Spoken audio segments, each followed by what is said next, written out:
Alô galera, tudo bem com vocês? Passando para mais uma pequena catequese. Se alguém não me conhece, sou missionário João Batista Ferreira, faço apologética e estudos sobre a nossa fé, a defesa da nossa fé católica.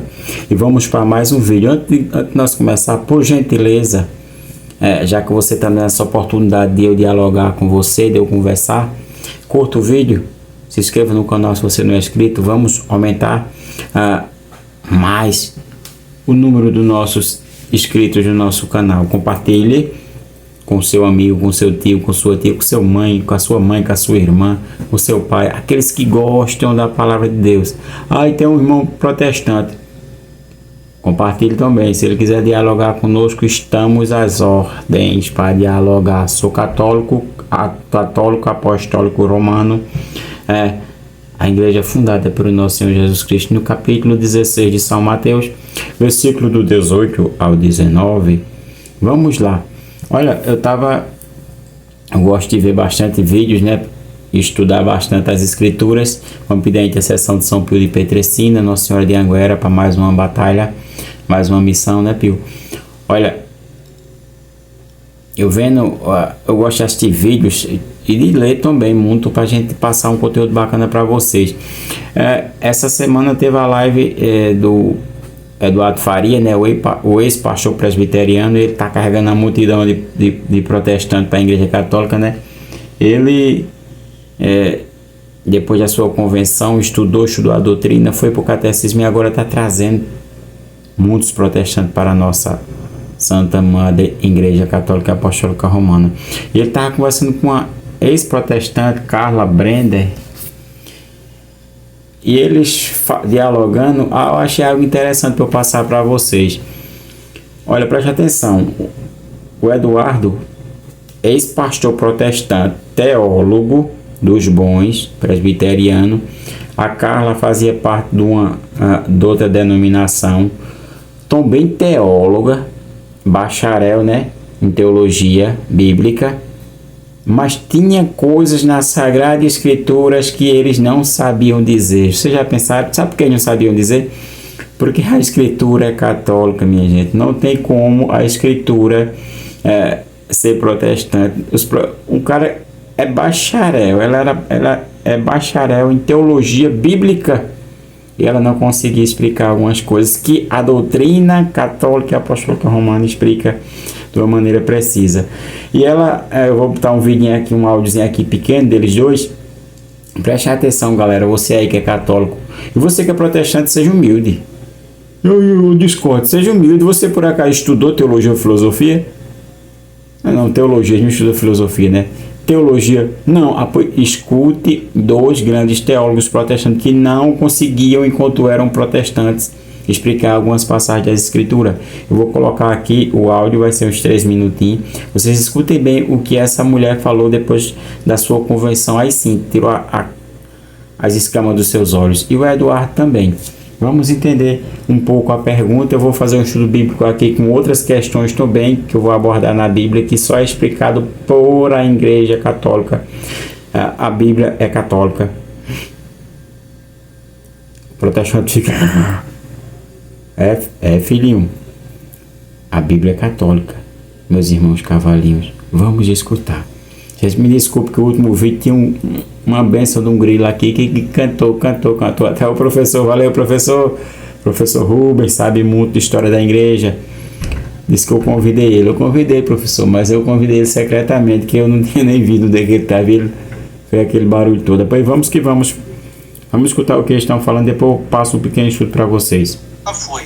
Quais versículos bíblicos foram importantes na conversão dela e quais versículos bíblicos ela nem tinha se dado conta que estava na Bíblia, mas depois que ela se tornou católica, ela atinou para esse versículo. Vamos lá, querida, é com você agora.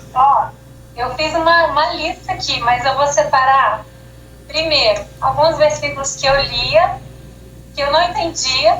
Eu vou separar dois, tá? Primeiro, 1 Coríntios 15, 29. Que o apóstolo Paulo falou assim: o que será então daqueles que se batizam pelos mortos, né? Você lembra desse versículo? Sim. Se os mortos não ressuscitam, então, confuso, o que será então dos que se batizam pelos mortos? Eu ficava assim, gente, como assim se batizam pelos mortos? Aí eu lembro que eu pesquisei, assim, e o máximo que encontrei foi um livro, o teólogo falou, não falou nada com nada, e por fim ele concluiu dizendo assim: sendo assim, não se sabe dizer o que o apóstolo Paulo quis dizer com o que será dos que se batizam pelos mortos. Tá, obrigada, tá ótimo. Nunca entendi esse versículo. E o segundo, eu vou explicar, mas eu vou deixar o professor explicar, que ele explica melhor. E o segundo é aquele versículo, 1 Timóteo 2,15, que o apóstolo Paulo fala: a mulher, porém, será salva dando à luz a filhos. Né? É outro versículo assim que eu falava assim: caramba, como assim, né? Será salva dando à luz a filhos, assim. Era outra ponta solta que ficava solta, assim, na minha vida. E aí, esses são os dois versículos curiosos. Depois eu vou falar como que eu entendo agora. Dois versículos, gente. Aqueles que batizam pelos mortos e a mulher será salva dando à luz filhos. Isso. São dois versículos de difícil interpretação mesmo. Que aliás, não faz sentido no protestantismo. Não faz sentido nenhum. E os outros, assim, é mais rápido de falar, porque João 6, que eu já mencionei, Gênesis 3, que fala da inimizade, né? Porque, assim, eu sempre via tudo de forma geral. Como eu achava que todo o cristão era sacerdote, né? Então, por exemplo, aquela questão do sacerdócio universal, eu li aquele versículo, por exemplo: os pecados que vocês perdoarem serão perdoados, que vocês não perdoarem serão retidos. Eu ficava assim, gente, como assim eu posso perdoar os pecados? Eu achava que era para mim, entendeu? Eu achava que era para todo cristão, serão retidos. Eu ficava, mas será que eu posso não perdoar o pecado? Era muito confuso. Outro versículo: fazer isso em memória de mim. Eu achava que era aquele momento em que todos vão cear, lembrando Cristo, lembrando o sacrifício de Cristo, né, na cruz. Então, assim, depois que a gente entende a questão do sacerdócio que Jesus instituiu, ele deu ali não só uma ordem, mas ele deu também uma autoridade. Então, quando ele diz assim: fazer isso em memória de mim, ele está dando uma ordem para os apóstolos fazerem aquilo, repetirem aquele gesto, mas ele também está dando a autoridade para que eles façam, né? Ou seja, somente os sacerdotes, ou que, né, a sucessão apostólica, que vai levar essa autoridade. Então é só para o sacerdote. Olha, valeu, professor Eduardo. Aí, acho que todo mundo conhece o canal do professor Eduardo Faria, ex-pastor presbiteriano, a nossa irmã. Sigam o Instagram dela, né? Nossa irmã Carla Brenner, teóloga. Reparem bem, eu vou fazer um vídeo sobre o arrebatamento, explicando um pouco sobre o arrebatamento que nosso irmão Marcos pediu. Eu não fiz ainda, mas eu vou fazer. Reparem bem, tem muitas questões que eles falam. Eu vou focar na primeira carta aos Coríntios, porque Jesus, o nosso Senhor, em Marcos 16, do 15 ao capítulo 16, versículo do 15 ao 16, fala: quem crê e for batizado será salvo, quem não crê será condenado. Aí São Paulo fala que até os mortos, olha só, o protestantismo não se sustenta em pé. Até os mortos são batizados. Como pode?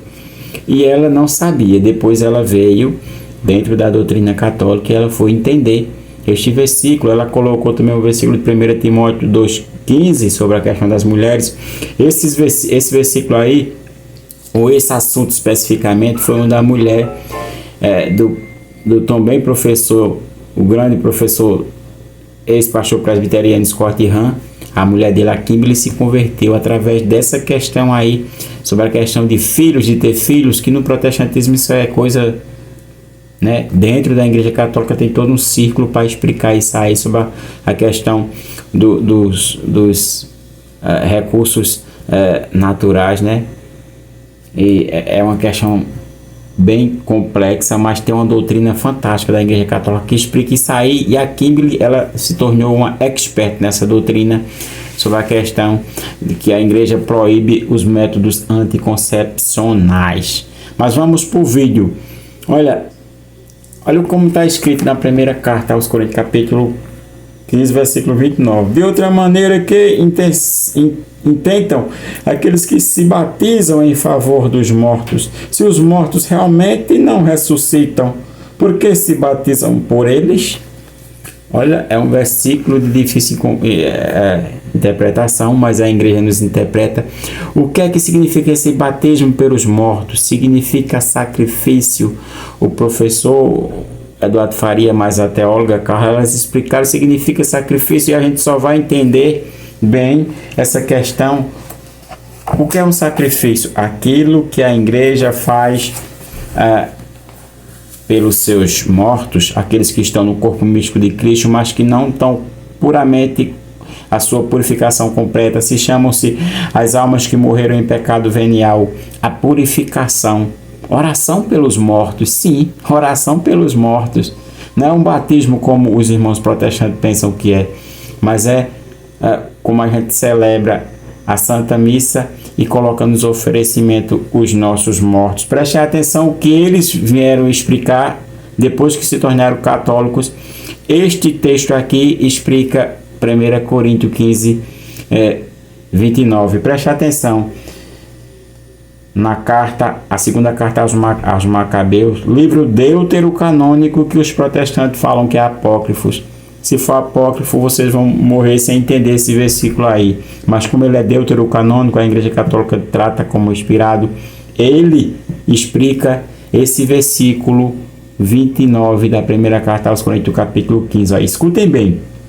É assim, tendo-se posto em oração, conjuraram o Senhor que se esquecesse do pecado de que foram cometidos, mas na verdade o fortíssimo Judas exortava o povo que se conservasse sem pecado, vendo diante dos seus olhos o que tinha acontecido por causa dos pecados daqueles que tinham sido mortos, tendo ajuntado uma coleta, mandou 12.000 dracmas para Jerusalém, 12.000 dracmas de prata para Jerusalém, para serem oferecidos em sacrifício pelos pecados dos mortos, sentido bem e religiosamente da ressurreição. Preste atenção ao que São Paulo fala. Da mesma maneira, se os mortos não ressuscitam. E os dois teólogos, eles dão essa explicação. E a gente continua no versículo 44 da segunda carta aos Macabeus, capítulo 12. Porque se eles não esperassem que os que tinham sido mortos haviam um dia de ressuscitar, teriam por uma coisa superflua e vã orar pelos mortos. Aí no versículo 46, para finalizar o capítulo 12, fala: é logo um santo e saudável pensamento orar pelos mortos, para que sejam livres dos seus pecados. Olha, explicou perfeitamente bem. Eu vou explicar agora só João ali, porque para o vídeo não ficar longo, ela se confundia o protestante com o sacerdócio ministerial, o sacerdócio dos leigos. Aí todos os pastores podem sair por aí perdoando pecados, ou nenhum pode. Aí eles se denominam como não pode, e de fato não pode mesmo não, mas vai aparecer aí algum loucão por aí dizendo que pode. Preste atenção, porque como que a Igreja Católica pode explicar essa questão, né? De perdoar pecados. Logo no capítulo 20 de São João, textos que os irmãos protestantes eles não conseguem interpretar. Eles não conseguem, porque a Bíblia não é protestante, é católica. Basta se ver a idade das igrejas. Tem irmão que fala, mas só pela idade. Não, irmão, é pela sucessão. Preste atenção. Olha, versículo 22 do capítulo 20 de São João. Depois dessas palavras, soprou sobre eles, dizendo: recebe o Espírito Santo. Ó quem perdoa, o Espírito Santo. Aqueles a quem o perdoardes, os pecados lhes serão perdoados. Aquele a quem retiverdes, lhes serão retidos. Prestem atenção que o protestantismo pode se enganar, porque em São Tiago fala-se assim, no capítulo 5, versículo 15 e 16: a oração da fé salvará o enfermo, e o Senhor o restabelecerá. Se ele cometeu pecados, lhe serão perdoados. Aí está falando na unção dos enfermos, função sacerdócio ministerial. Olha o versículo 16. Confessai os vossos pecados uns aos outros e orai um pelos outros para serdes curados. Mas prestem atenção que não tem como o protestantismo se segurar com esses versículos. Ou eles tiram da Bíblia, ou eles vão ter que fazer como a nossa irmã Carla, teóloga, ou enrolar, como fala ela, quando ela foi pesquisar sobre a questão do capítulo 15 da primeira carta aos Coríntios, versículo 29, encontrou um pastor teólogo que fez um livro especificando aquilo ali. No final do livro ele começou como terminou. Não se sabe porque São Paulo escreveu aquilo ali, mas repare que São Paulo escreveu de uma maneira bem natural. Como que quer dizer o quê? Quer dizer que aquelas pessoas que viram aquela passagem sabiam perfeitamente o que São Paulo estava querendo explicar. E o que São Paulo estava querendo explicar é o que tem lá em 2 Macabeus, capítulo 12, versículo do 42 ao 46. Compreenderam como ser católico é lindo? Prestem atenção nessa questão aqui, porque temos o sacerdócio ministerial, né? Repare o que o nosso Senhor Jesus Cristo falou em Lucas 10,16. Quem vos ouve, a mim ouve. Quem vos rejeita, a mim rejeita. Quem me rejeita, rejeita aquele que me enviou. Repare o que São Paulo novamente escreve na sua segunda carta, para nós entendermos um pouquinho mais sobre essa questão do ministério, do sacerdócio ministerial e o perdão dos pecados. Na segunda carta aos Coríntios, no capítulo 5, verso do 18 ao 20. Prestem atenção, a Bíblia Vulgata de São Jerônimo. Tudo vem de Deus, que nos reconciliou consigo mesmo por Cristo, que confiou de nós o ministério da reconciliação, sacerdócio ministerial. Porque certamente Deus estava em Cristo, reconciliando o mundo consigo, não lhe imputando seus pecados. E Ele é o que pôs em nós a palavra da reconciliação. O protestantismo fala aqui, não, mas é a palavra. Não, irmão, a palavra não. A palavra nesse sentido aqui, a palavra que São Paulo está colocando é de perdoar os pecados, não é simplesmente da palavra de Deus.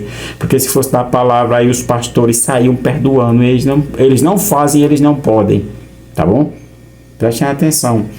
Segundo versículo 20, logo nós fazemos o ofício de embaixadores, em nome de Jesus, em nome de Cristo, melhor dizendo, como que Deus vos admoesta por nós outros. Por Cristo vos rogamos que vos reconcilieis com Deus. Aí São Paulo, ele mostra que ele é embaixador. Eles são embaixadores e ministros do Deus Altíssimo. Aí o irmão protestante, eu confesso meus pecados, ele não confessa não, né? Só no batismo. Aí no batismo ele abre a boca no meio de todo mundo, né? Olha como é a coisa incoerente. Vamos falar, aí depois, no batismo é para a Assembleia, depois é só com Deus.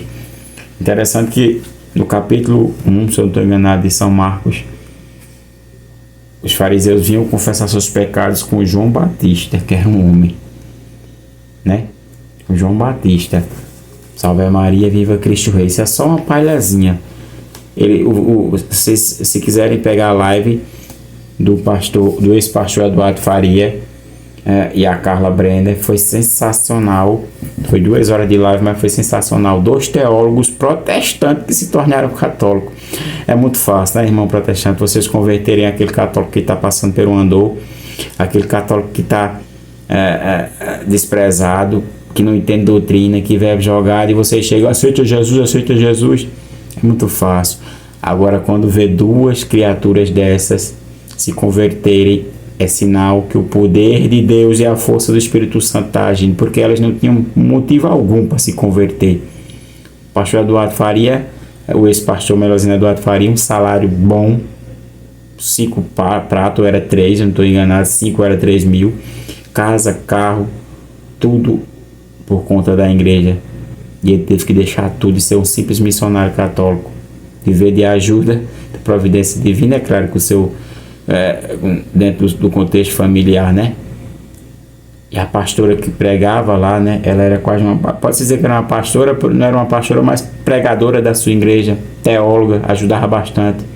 E aceitaram Jesus através da Eucaristia. Aqui ela fala noutra passagem bíblica difícil de entender para os protestantes, João 6, do 35 até o 68. Salve Maria, viva Cristo Rei. Olha, eu vou deixar mais um canal aqui, um link, mais um canal aqui no comentário fixado. Vamos ajudar esse povo, galera. Canalzinho simples como o meu, mas que tem muito conteúdo. O canal do Servo Roberto, deixei aí no último vídeo. Missionário Servo Roberto, o canal dele lá no YouTube. Tem poucos inscritos, mas que ele traz boas apologéticas como eu. Também o canal do nosso irmão, que eu estou esquecendo agora o nome dele, mas é um bom canal. Ele coloca de vez em quando vídeos de anime, né? E também de estudos bíblicos apologéticos. Eu vou deixar na descrição aqui o link do canal dele. É lindo ser católico, tá certo? Vamos ajudar esse pessoal, porque no começo é muito difícil, cara. Enquanto a gente não passar de 100, 200, 300 pessoas para ir compartilhando, é duro aumentar. Mas se a gente compartilhar, se a gente se inscrever, se a gente passar para um filho, para um tio, para uma tia, eles vão crescendo e vão juntando, né, esse exército para trazer informações para vocês e para trazer e para nós compartilharmos entre nós, para nós se evangelizar também, cada um pelo outro, juntos, unidos com a Santa Doutrina, com a Igreja de Nosso Senhor Jesus Cristo. Vamos caminhar, porque muitos jogam pedra e poucos querem botar a cara para bater, né? Mas temos que colocar de alguma maneira a nossa cara para bater, né, em meio a tantos abusos dentro e fora da nossa mãe igreja, dentro com a maldita teologia da libertação e com os padres do anel preto, misericórdia. O sacerdote, agora acabei de falar sobre o sacerdote, algo fantástico, mas quando você vê um sacerdote com anelzinho preto, ou teologia da libertação, é algo satânico, né? Não vou nem entrar no assunto agora. E as pedradas que vêm de fora do protestantismo são muitas, portanto temos que ter pessoas para se capacitar. Temos que, quem faz os vídeos como nós, temos que estudar bastante através de pessoas com um grau de estudo muito maior do que o nosso, para a gente trazer um conteúdo bacana para vocês. E dentro da doutrina, não vamos esquecer disso não, dentro da doutrina, porque fora da doutrina aí não tem graça alguma, né? Não traz benefício para ninguém. Salve a Maria, viva Cristo Rei. Se inscreva no canal dos dois e vamos que vamos. Santo Padre Pio e Nossa Senhora de Anguera, rogai por nós.